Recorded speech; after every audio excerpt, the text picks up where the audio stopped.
everybody? Welcome to another edition of Inside the Vinyl. I'm your host, Tim Bianconi. If you would go ahead and like, comment, share, and subscribe to my channel below, that would be greatly appreciated. If you could also hit that notification bell so you can be notified when we put out new content, that would be appreciated also. So, in an effort to completely confuse everybody and be an absolute marketing nightmare if I were to ever make money, off this YouTube channel and show, I'm now adding another dimension to my Inside the Vinyl series, and now we're going to start talking about greatest hits albums. And I was inspired to do this by a recent purchase I had of a Foreigner record that we'll cover at a later point. But it gave me the idea of covering greatest hits albums because there's so many of them. It's a litany of content. But at the same time, it's like, how many times have you picked up a greatest hits album and been either elated because everything you wanted was on that, was on that particular album, or you've been frustrated because certain tracks were left off, or when you went to listen to it, you ended up with a bunch of radio edits or some weird remix or something like that, and it wasn't what you anticipated, or left you kind of wanting more, or just kind of thinking that like, oh, okay, this is the greatest hits, but is it really? And I'm going to start right from the top with one that I have had beef with ever since I was a little kid, and that would be Aerosmith's Greatest Hits. Here we go, classic, well-known red cover. Of course, here's the front cover. There's the back cover with the other half of the Aerosmith logo and the track listing. You can already see I'm already coming at this with a little bit of resentment, but I have it, so I don't hate it that much. So this was released on November 11th of 1980. Producers vary, anybody from Jack Douglas, George Martin, etc., etc. It's the greatest hits. I mean, there's different people producing things. It was originally released on the Columbia label. And surprisingly, it's only ever gotten as high as number 43 on the Billboard charts. However, this is by far their best-selling record. It currently sits at 12 times platinum, so it is a diamond certified for sales of over 12 million copies, or shipping, whatever you want to call it. So let's go ahead and take a look. Now, this is not an original issue. This is a reissue that was from 2019. I had an original issue, but I don't know, the cover of it, like some of the originals I found have like weird texture on the cover and stuff. And I don't know, for whatever reason, I found this one pretty cheap at a used record store and just wanted to have a new copy. So this is a reissue. So let's go ahead and pull out the contents here. Again, let's start over. Front cover, back cover, everybody knows what this one looks like. And then, of course, we have this insert in here, which is just kind of cool. I was a little concerned about this because when I thought about doing this particular show, I didn't look in here to see what the insert had. And I know the original had an insert that had, shows you like all the previous albums and different things, which this one does too, and we'll get to that in a second. But on the insert, one side has the track listing, and of course the other side, there you have all the albums that came previous to this greatest hits. So all the 70s output and everything like right there, which is pretty cool. So they did keep it true to form, or whatever with the original, with this reissue, and putting like, at least a version of the original insert in there. And then of course, if we take a look at this now, like I said, this is not an original issue, so this is not black vinyl. I just thought this was kind of neat. So this is 180 gram, I think, white vinyl, which is pretty cool looking. And it's got that standard Columbia red sticker in the middle there with the track listing and all. So yeah, that's pretty cool. And again, I could sit here and complain about this album all day long, but I've had multiple copies of it and went through the trouble of buying a reissue and all that, and, whatever. So obviously I don't dislike it as much as maybe it seems, but let's talk about this album for a minute. So my biggest issues with this album are these song edits. And no matter how many times this album's been reissued, they've never done anything to correct that, and I don't understand it. Now, I realize this was coming at a time where, like, Joe Perry had left, and the rest of the band, mostly Steven Tyler, was completely fucked up on drugs, and things were a mess. And they weren't getting a new album or anything anytime soon, so it was probably just like the label saying, like, let's get some product out there, a greatest hits, and, we can at least make some money or whatever, while they're figuring out their lives.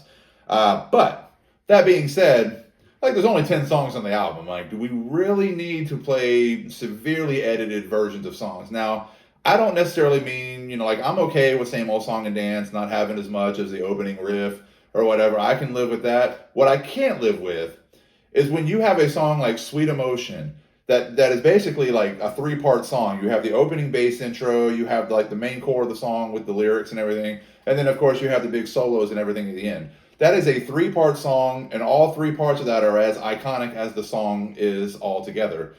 Why you would put a version on here that completely takes the heart and soul of this song away? It literally just starts from the verses and then ends before the solo at the end. So you have no iconic bass intro and you have no guitar solos at the end. I don't understand why anybody would have let that happen. That, maybe that part of the song wasn't as iconic to everybody as it is now, but I can't imagine why it wouldn't have been, because that's just, I don't know. That's just one of those songs I don't think you tinker with too much. And to just cut the entire heart and soul, beginning and end of that song out, is just a little ridiculous. And again, they've reissued this album 1,000 times or whatever, and I'm like, nobody thought maybe go back and just fix all that stuff? I don't know. But that's not the only one. The other one that really bugs me is Kings and Queens. Completely cuts out that entire intro, just that entire instrumental part of the intro before he sings, and just cuts right into the drum fill before he starts singing, And again, another song, I'm like, maybe not quite as heart and soul as Sweet Emotion, but you're cutting a huge chunk of the buildup of that song, the buildup musically until it gets to the vocals, So that's always bugged me. I mean, some of the other things are a little nitpicky. Like, I know there's like a little bit of an edit on Walk This Way, and again, the aforementioned Same Old Song and Dance. Those don't bug me as much because it really didn't cut out the heart and soul of the song. But on Sweet Emotion and Kings and Queens, like, it's just, to me, it's unforgivable. And I'm just amazed that, again, with all the reissues and, whatever, that they've just never gone back and fixed that. But let's see. I mean, it's also kind of a short record. And funny thing about this album, if you read any biographies or know anything, like Joe Perry, the guitar player who had left the year before, didn't even know this album was released until somebody asked him to sign it on the streets, which I thought was kind of interesting. Now, there have been, in addition to vinyl, there have been reissues on CD, like, I don't know if it was American or maybe, some, from a different country, where they've updated the track list to include more songs. Like, there's one that I know that includes, like, Lightning Strikes from the Rockin' a Hard Place album, and maybe Chip Away the Stone, maybe something else. I don't quite remember. But again, I'm like, okay, well, you made a version that you added songs to, but you still didn't fix the issues with the songs that are on the album. So I don't know. I don't get that. It is what it is. Again, that's kind of the whole point of doing this greatest hits thing that I'm going to start doing, is pointing out the great things about some greatest hits albums and pointing out the flaws. And this one, as just probably more than most, has driven me crazy for the better part of the last, like, 40 years or so. Now, what's funny, in 2023, they did put out a new album that they call Greatest Hits, which is kind of interesting. I guess this is just Aerosmith Greatest Hits as opposed to Aerosmith's Greatest Hits. I don't know. Whatever. We'll talk about this one more in the future. But this one came out in 2023, and it's career spanning for the most part. It has like a 1 record, 2 record, and a 3 record set.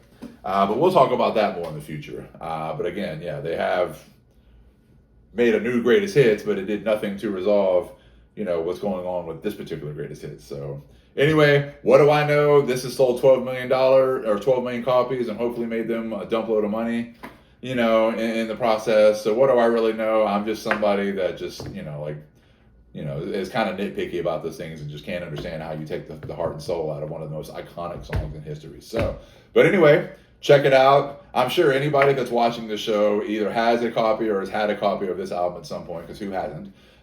So check it out, and tell me what you think in the comments. Like, comment, share, and subscribe.